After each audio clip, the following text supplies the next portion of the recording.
Bismillahirrahmanirrahim. Assalamualaikum warahmatullahi wabarakatuh. Alhamdulillah, wassalatu wassalamu ala rasulillah wa ala alihi wa sahbihi wa mawalah.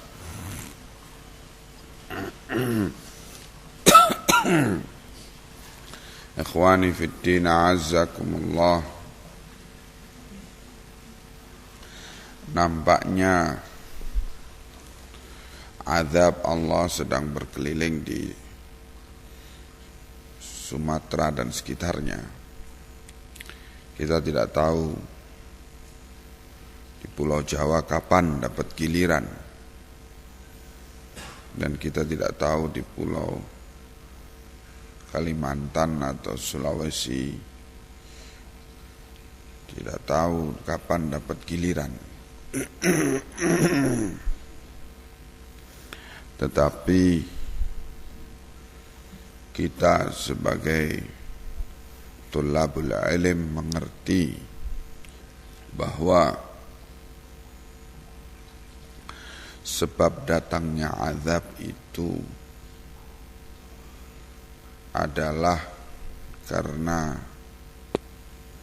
kejahatan-kejahatan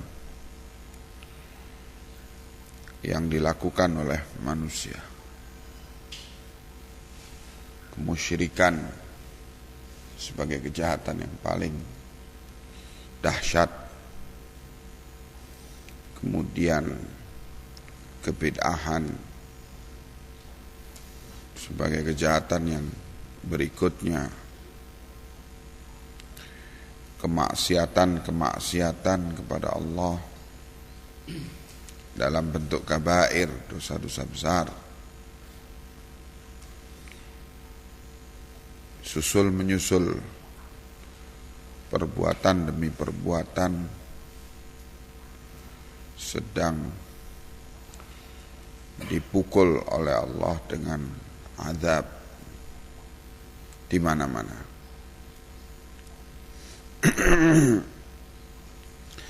Peristiwa tsunami di Aceh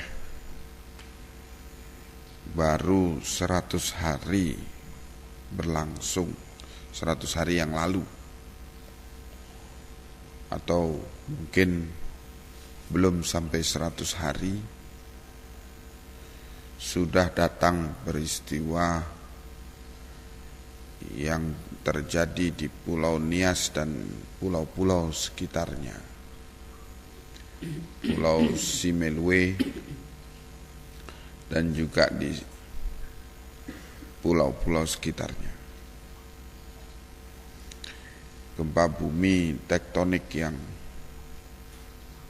kemarin merupakan azab susulan dari apa yang terjadi di Aceh. Ini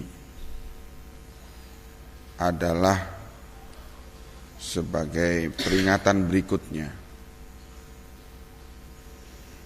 Azab Allah itu adalah peringatan di samping sebagai hukuman. Taharal fasadu fil barri wal bahri bima kasabat aydin nas liyudhiqahum ba'dalladzi amilu la'allahum yarji'un. Telah nampak kerusakan di muka bumi, di daratan dan di lautan, sebagai akibat sebagai akibat perbuatan tangan manusia, agar Allah merasakan kepada mereka sebagian saja dari apa yang mereka lakukan. Semoga dengan itu mereka mau kembali. Nah, Jelas Allah memberitakan bahwa azabnya itu adalah azab yang model ini adalah azab yang merupakan peringatan. Tapi ingat, ada pula azab yang bukan sebagai peringatan, tetapi sebagai hukuman. Allah Subhanahu wa taala mengingatkan, falamma nasu ma dzukkiru fatahna 'alaihim abwaaba kulli syai' hatta idza farihu akhadnahum baghtatan wa hum mublisun. Maka ketika mereka itu lupa dari apa yang telah diperingatkan, lalai dari apa yang diperingatkan, peringatan Allah turun berkali-kali, lalai, maka kami akan bukakan segala sesuatu untuk mereka, kesenangan-kesenangan, sehingga ketika mereka sudah berbangga dengan kemaksiatan dan kedurhakaan mereka, karena semakin maksiat semakin terbuka kesenangan-kesenangan, kami sambar mereka tiba-tiba dengan azab sehingga wahum mublisun, mereka putus asa untuk bisa kembali memperbaiki diri mereka. Azab yang model kedua ini itu total habis. Tidak ada peluang sama sekali untuk mendapat pelajaran dari azab itu. Kalau kita melihat azab yang sedang Allah gilirkan dari tempat ke tempat lain, kelihatannya ini adalah azab yang merupakan peringatan, karena masih saja Allah sisakan sebagian manusia untuk kiranya mereka la'allahum yarji'un, kembali. Kita lihat di Pulau Nias yang di sana umat Islam sekarang itu hanya 10%. Dulunya lebih dari itu. Tetapi melalui kristenisasi terus-menerus jumlah umat Islam berkurang.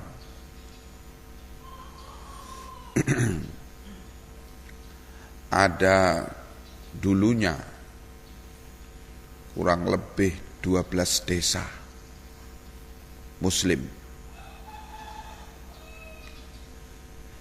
yang kemudian tidak ada pembinaan di sana, tidak ada dakwah di sana.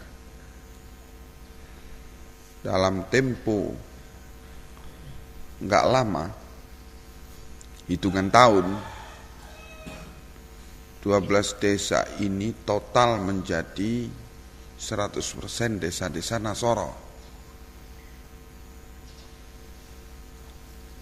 Kemudian sisa umat Islam yang ada, mereka juga tidak ada pembinaan, sehingga rata-rata mereka menganggap semua agama sama baiknya. Sehingga setiap tahun, setiap acara Natalan sekian ribu umat Islam masuk Kristen. Jadi betul-betul kondisi umat Islam di sana sangat kritis. Dan gerakan-gerakan kristenisasi demikian dahsyat. Maka sesungguhnya azab Allah itu tidak bisa ditahan kecuali dengan dakwah. Azab Allah tidak bisa ditahan kecuali dengan dakwah. Kalian tahu 10% umat Islam yang ada di Nias, 90% penduduk Nias adalah Nasara. Saya menyaksikan sendiri kondisi orang-orang yang ada di Nias. Bahkan Nasara yang ada di sana masih saja kalau bertemu mengucapkan assalamualaikum sesama mereka. Artinya baru saja mereka itu masuk Kristen, belum hilang kebiasaan Islam. Masih saja menjelang Ramadan mereka punya acara-acara apa yang dinamakan itu model selamatan itu. Dari rumah-rumah mereka kumpul makan-makan menjelang Ramadan. Apa kaitannya Ramadan dengan agama Kristen? Tidak ada sama sekali. Tapi tetap mereka merayakan acara-acara itu. Ya subhanallah. Dan kemudian datang azab itu betul-betul bumi dalam tempo 5 hari bumi Nias menolak untuk dipijaki oleh manusia. Karena goncangan yang dahsyat itu seperti pusaran air begitu. Jadi berputar itu. Maka mayoritas bangunan yang ada yang hancur itu bukan karena roboh, tetapi karena tenggelam. Bangunan-bangunan yang kuat itu tenggelam karena bumi berputar begini, jadi tenggelam. Sedangkan bangunan yang tidak kuat roboh. Subhanallah, 80% bangunan yang ada di Pulau Nias hancur total. Jalan-jalan, jembatan-jembatan hancur total. Kantor-kantor pemerintah hampir 90% tidak bisa digunakan. Ketika terjadi guncangan yang dahsyat itu, orang yang ada di Nias teriakannya ialah Allahu Akbar, la ilaha illallah, la ilaha illallah Muhammad Rasulullah. Teriakannya begitu. Sampai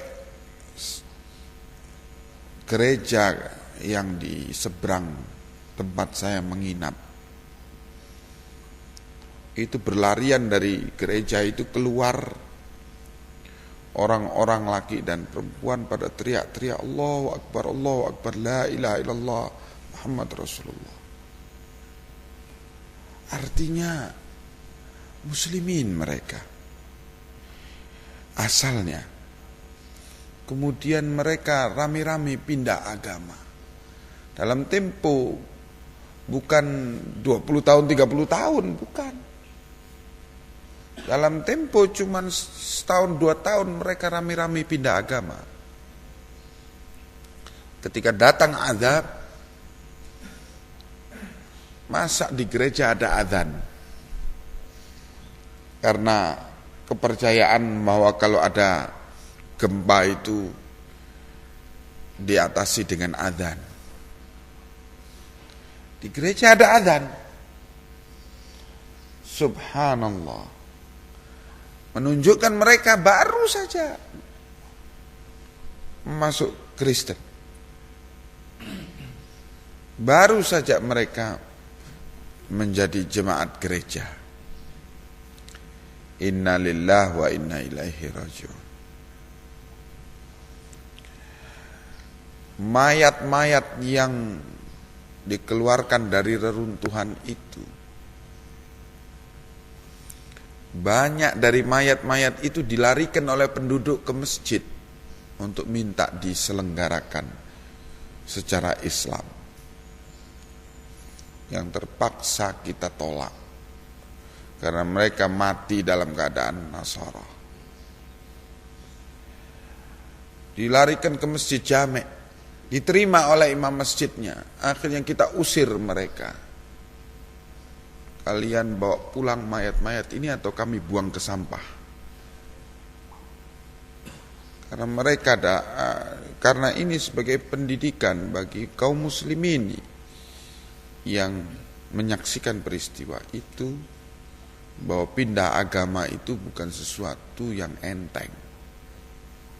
Sampai dalam kondisi mati pun, kalau orang pindah agama itu pilihannya keluar dari masjid atau buang ke sampah mayat itu. Nah, jadi dengan kenyataan begitu, mayat jumlahnya mencapai ribuan. Padahal goncangannya itu 5 menit. Goncangan itu hanya 5 menit. Tapi dalam tempo 5 menit 80% bangunan yang ada di Pulau Nias hancur. Dan Pulau Nias luluh lantak karenanya.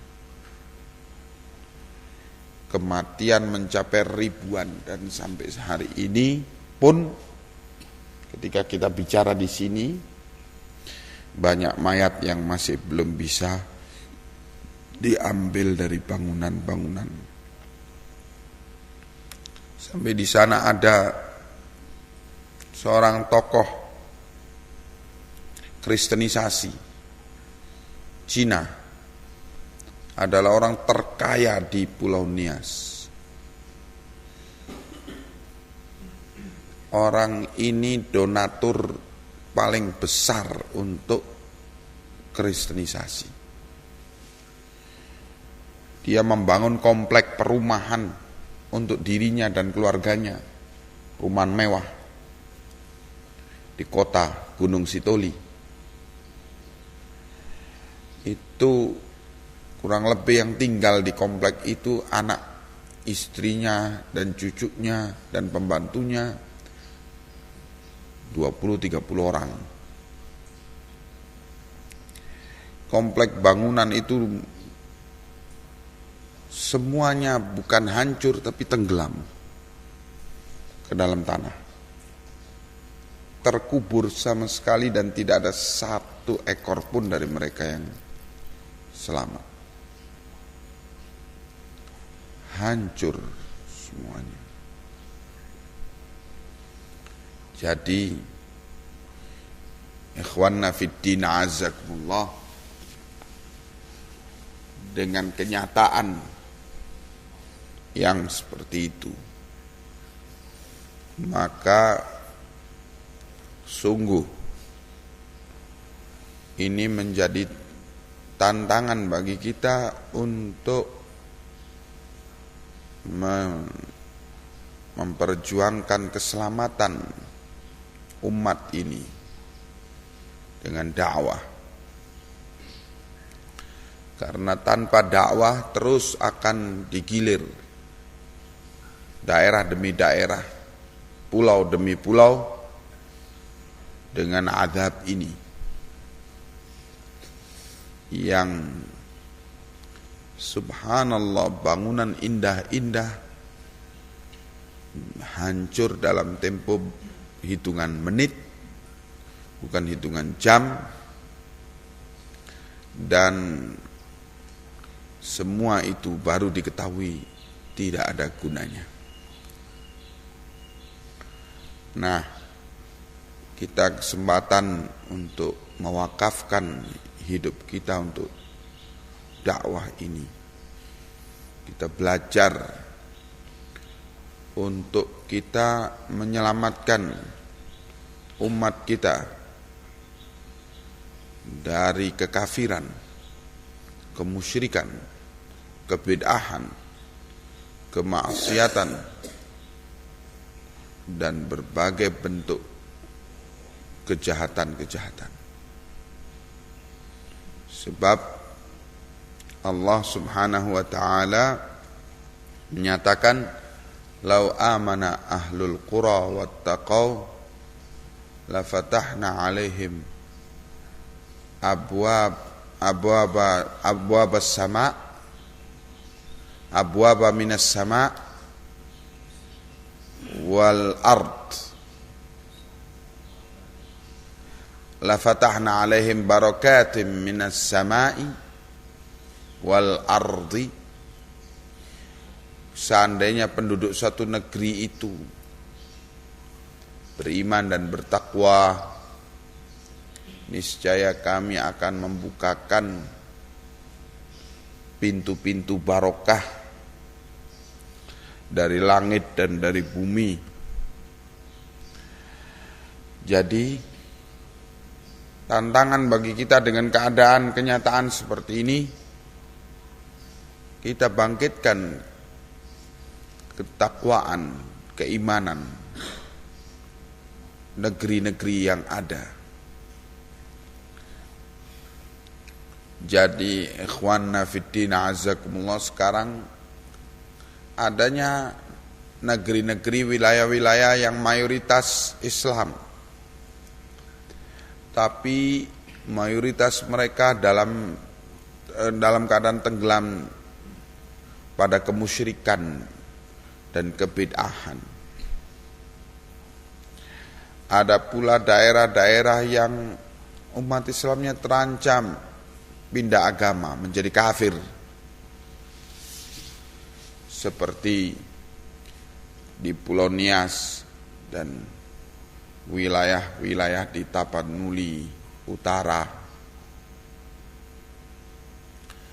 Itu terancam untuk pindah agama, menjadi kafir. Ada pula penduduk negeri yang kosong agama, betul-betul mereka hanya tinggal nama sebagai muslim, maka mereka terancam dengan azab ini semua. Kita terpaksa mencari jalan pulang. Kalau datangnya pakai pesawat, pulangnya pesawat dari Medan ke Pulau Nias itu 1 jam perjalanan di udara. Pulangnya dari Pulau Nias nyebrang ke Sibolga itu perjalanan di laut 10 jam. Sampai di Sibolga pagi, berangkat jam 9 malam, sampai di Sibolga jam 7 pagi.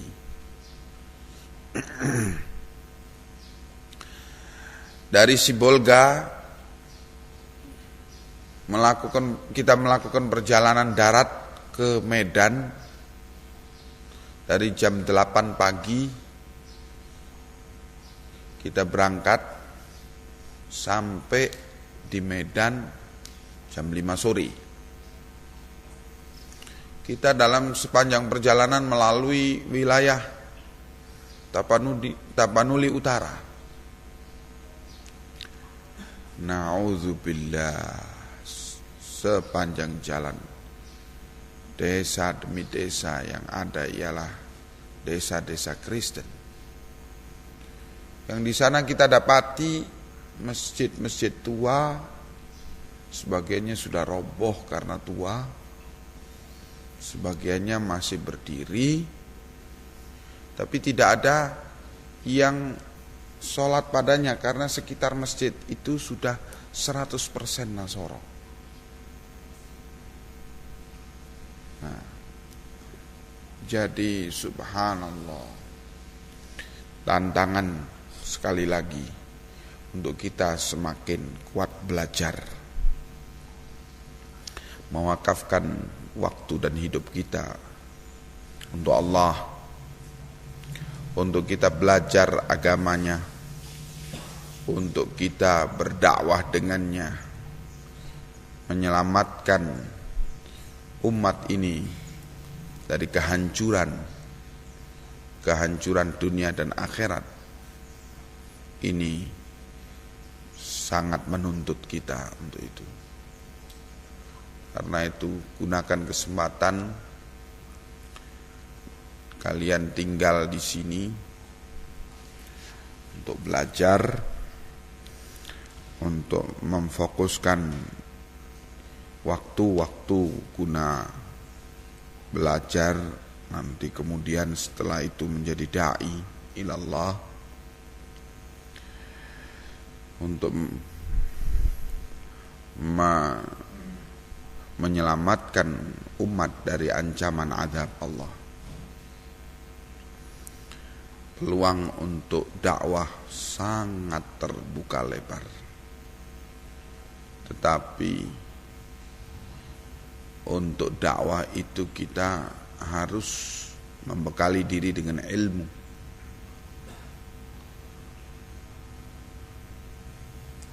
Karena dakwah tanpa ilmu ini adalah dosa besar. Sementara untuk mau berdakwah, innalillah, kita melihat banyak yang belajar ilmu agama, terutama yang sudah belajar ilmu agama di luar negeri, tidak mau untuk datang ke desa-desa, ke pulau-pulau terpencil. Sebab yang pulang dari menuntut ilmu di luar negeri, rata-rata semangat yang ada ialah ingin jadi tokoh. Kalau di pulau-pulau terpencil nggak bisa jadi tokoh, ya, jadi dai kampungan, artinya dai yang di kampung-kampung. Nah, ini kenyataan yang lebih menyedihkan di kota-kota besar di Jawa, khususnya bertumpuk para dai-dai yang mempunyai latar belakang ilmu yang cukup kuat. Sementara adanya desa-desa yang penduduknya muslimin yang sama sekali tidak mengenal apa itu sholat, bahkan tidak mengenal apa itu syahadat. ini keadaan yang berbahaya. Tidak mungkin kita mengatasi ini kecuali dengan semangat ikhlas. Ikhlas dalam belajar agama. Jangan belajar agama untuk jadi tokoh, untuk jadi orang hebat, banyak pengikut. Tapi belajar agama adalah untuk dakwah ilallah, untuk mencapai jabatan yang paling hebat di sisi Allah, yaitu da'i ilallah. Wa man ahsanu ilallah wa man ahsanu mimman da'a ilallah wa man ahsanu qawlan mimman da'a ilallah wa amila salihan wa qala innani minal muslimin. Siapakah yang lebih baik omongannya dari orang yang berdakwah ke jalan Allah dan beramal saleh dan mengatakan innani minal muslimin, sungguhnya aku termasuk dari muslimin. Ini jabatan yang tertinggi. Maka ikhlaskan belajar untuk mencapai jabatan yang tertinggi di sisi Allah, yang dipuji oleh Allah. Dan dengan ikhlas itu kita tidak lagi berpikir belajar agama untuk jadi tokoh, dan tidak lagi berpikir untuk mencari tempat-tempat yang ramai penduduk. Sebab kalau semakin ramai penduduk berarti semakin mudah untuk jadi tokoh. Tetapi yang dipikirkan ialah wilayah-wilayah yang betul-betul kosong sama sekali dari da'i. Da'i ilallah. Nah, begitulah ikhwanna fiddin azakumullah, pelajaran yang kita ambil dari peristiwa-peristiwa azab yang sedang berkeliling di berbagai wilayah di Indonesia ini. Mudah-mudahan azab itu tidak sampai mampir di sini dan tidak sampai meluas lebih jauh lagi ke wilayah-wilayah lain dari wilayah yang sudah terkena azab. Mudah-mudahan cukuplah wilayah yang terkena azab itu dan tidak ditambah dengan wilayah-wilayah lain. Karena itu semangat untuk kita thalabul ilmi guna mencapai jabatan paling mulia di sisi Allah, yaitu jabatan da'i ilallah. Ini mudah-mudahan menjadi semangat kita dan kita istiqamah di atas semangat tersebut. Amin ya rabbal alamin.